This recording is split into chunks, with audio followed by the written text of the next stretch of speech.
మా న్యాయమైన సమస్య వారి ముందు పెట్టినాం. మా ఆరుగురిలో ఎవరికి శాసనసభ్యుడు రాష్ట్ర మంత్రివర్గంలో మంత్రిగా ఇస్తున్నా మాకు అభ్యంతరం లేదు. మా ఆరుగురం సమానంగా సమన్యాయం కోసం రాహుల్జీ ఏదైతే మాట్లాడతారో, ఎంతైతే జనాభా ఉంటుందో, ఎంతైతే ఆ జనాభా ప్రకారం హక్కు ఉంటుందో ఆ హక్కును అమలు చేసే విధంగా మాకు అమలు చేయాలని కోరినాం.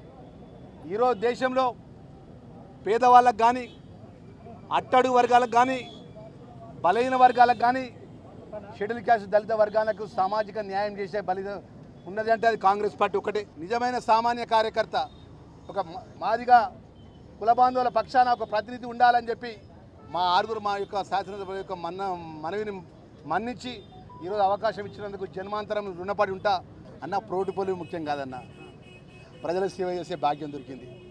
ఒక మామూలు కార్యకర్తనన్న నేను. ఈ చేతితో కాంగ్రెస్ జెండా పట్టుకున్న, ఈ చేతితో కాంగ్రెస్ పోస్టర్ అతికేసిందన్న. ఈరోజు ఇంత గౌరవం దొరుకుడే కాంగ్రెస్ పార్టీలో ఉండడం మా తల్లిదండ్రులు. ఈరోజు లక్ష్మణ్ కుమార్గా నాకు జన్మనిచ్చి ధర్మపురి ప్రజలు నాకు అవకాశం ఇస్తే ఆ లక్ష్మణ దయతో ఈరోజు నాకు ఇంత పెద్ద అవకాశం దొరకడమే నా అదృష్టంగా సేవ చేసే భాగ్యం దొరికింది. ఏ ప్రోటోకాల్ ఇచ్చినా ప్రజలకు సేవ చేయడానికి సిద్ధంగా ఉంటాము. ఆహార నిశలు పనిచేస్తాము.